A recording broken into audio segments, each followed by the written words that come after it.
Olá, seja muito bem-vindo à série The Good Book. Esta é a série onde eu estou lendo toda a Bíblia Sagrada. Comecei a partir do Novo Testamento, no livro de Mateus, e vou até Apocalipse, começando assim o Velho Testamento a partir do livro de Gênesis. Obrigado a você que nos acompanha todo dia, você que está sempre aqui curtindo, comentando, compartilhando todo o nosso conteúdo.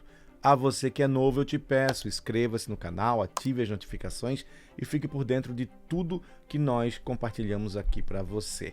Lembre-se, nós também estamos nas plataformas de áudio Apple Podcast e também no Spotify. A Bíblia de Estudo de John Wesley é a Bíblia que eu estou utilizando para essa leitura. Ela é da Sociedade Bíblica Brasileira.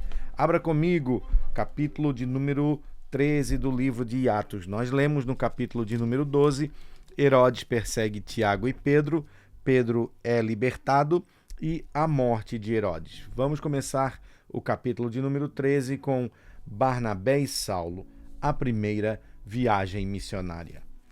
Havia na igreja de Antioquia profetas e mestres: Barnabé, Simeão, chamado Níger, Lúcio de Cirene, Manaém, que tinha sido criado com Herodes, o tetrarca, e Saulo. Enquanto eles estavam adorando ao Senhor e jejuando, o Espírito Santo disse: Separem-me agora Barnabé e Saulo para a obra que os tenho chamado. Então, jejuando e orando e impondo as mãos sobre eles, os despediram. A missão em Chipre, versículo 4 do capítulo 13 de Atos dos Apóstolos. Barnabé e Saulo, enviados pelo Espírito Santo, foram até Seleucia e dali navegaram para Chipre. Quando chegaram a Salamina, começaram a anunciar a palavra de Deus nas sinagogas judaicas. Tinha também João como auxiliar. Havendo atravessado toda a ilha de Pafos, encontraram certo judeu de nome Bar-Jesus, que praticava magia e era falso profeta. Ele estava com o procônsul Sérgio Paulo, que era um homem inteligente. O procônsul, tendo chamado Barnabé e Saulo, desejava ouvir a palavra de Deus. Porém, o mago Elimas, e é assim que se traduz o nome dele, se opunha a eles, procurando afastar da fé o procônsul. Mas Saulo, também chamado Paulo, cheio do Espírito Santo, olhando firmemente para Elimas, disse: Ó filho do diabo, cheio de todo engano e de toda maldade, inimigo de toda justiça, por que você não deixa de perverter os retos caminhos do Senhor? Eis que agora a mão do Senhor está contra você, e você ficará cego, não vendo o sol por algum tempo. No mesmo instante caiu sobre ele névoa e escuridão, e andando em círculos procurava quem o guiasse pela mão. Então o procônsul, vendo o que havia acontecido, creu maravilhado com a doutrina do Senhor. João Marcos volta a Jerusalém. Versículo de número 13 do capítulo 13 de Atos dos Apóstolos. E navegando de Pafos, Paulo e seus companheiros viajaram a Perge da Panfilha. João, porém, deixando-os, voltou para Jerusalém. Mas eles, saindo de Perge, chegaram a Antioquia da Pisídia.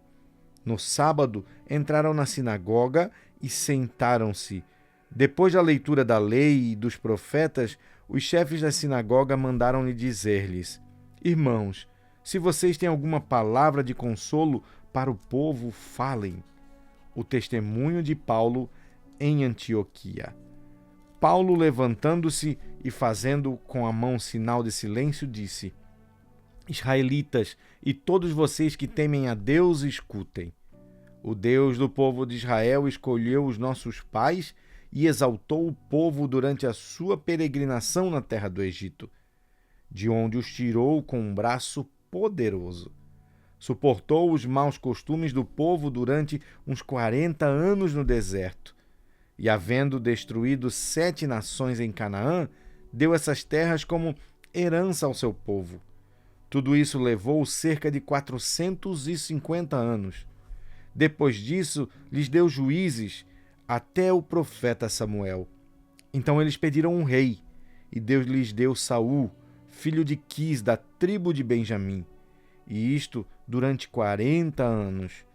E tendo tirado Saul, levantou-lhes o rei Davi, do qual também, dando testemunho, disse: Achei Davi, filho de Jessé, homem segundo o meu coração, que fará toda a minha vontade. Da descendência deste, conforme a promessa, Deus trouxe a Israel o Salvador, que é Jesus. Antes da manifestação dele, João pregou um batismo de arrependimento a todo o povo de Israel. Quando João estava completando a sua carreira, disse: Quem vocês pensam que eu sou? Não sou aquele que vocês esperam, mas depois de mim vem aquele cujos pés eu não sou digno de desamarrar as sandálias. Irmãos, descendência de Abraão e todos vocês que temem a Deus, a nós foi enviada a palavra desta salvação. Pois os moradores e as autoridades de Jerusalém, não conhecendo Jesus nem as palavras dos profetas que lhes são lidas todos os sábados, cumpriram as profecias quando condenaram Jesus. E, embora não achassem nenhuma causa de morte, pediram a Pilatos que ele fosse morto. Depois de cumprirem tudo o que estava escrito a respeito dele, tirando-o do madeiro, puseram em um túmulo. Mas Deus o ressuscitou dentre os mortos, e durante muitos dias ele foi visto pelos os que tinham acompanhado da Galileia para Jerusalém, os quais são agora as suas testemunhas diante do povo. E nós anunciamos a vocês o evangelho da promessa, feito aos nossos pais, como Deus a cumpriu plenamente a nós, seus filhos, ressuscitando Jesus, como também está escrito no Salmo número 2. Você é meu filho, hoje eu gerei você. E quanto ao fato de que o ressuscitaria dentre os mortos, para que jamais voltasse à corrupção, Deus o expressou desta matéria: E cumprirei a favor de vocês as santas e fiéis promessas feitas a Davi. Por isso também diz em outro salmo: Não permitirás que o teu santo veja a corrupção. Portanto, porque, tendo Davi, no seu tempo, servido conforme o plano de Deus, morreu, foi sepultado ao lado de seus pais e viu corrupção. Porém, aquele a quem Deus ressuscitou não viu corrupção. Portanto, meus irmãos, saibam que é por meio de Jesus que a remissão dos pecados é anunciada a vocês, e por meio dele todo que crê é justificado de todas as coisas das quais vocês não puderam ser justificados pela lei de Moisés. Portanto, tenham cuidado para que não lhes aconteça o que os profetas disseram. Vejam, ó desprezadores, fiquem maravilhados e desapareçam, porque no tempo de vocês eu realizo obra tal que vocês não acreditarão se alguém lhes contar. Quando Paulo e Barnabé estavam saindo, as pessoas pediram que no sábado seguinte lhes falassem estas mesmas palavras.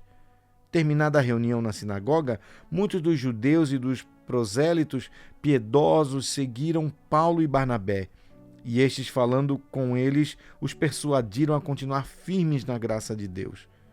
No sábado seguinte, quase toda a cidade se reuniu para ouvir a palavra do Senhor. Mas os judeus, vendo as multidões, ficaram com muita inveja e, blasfemando, contradiziam o que Paulo falava. Então Paulo e Barnabé, falando ousadamente, disseram: Era necessário pregar a palavra de Deus primeiro a vocês. Mas como vocês a rejeitam e se julgam indignos da vida eterna, eis que nos voltamos para os gentios, porque o Senhor assim nos determinou. Eu coloquei vocês como luz dos gentios, a fim de que você seja salvação até os confins da terra.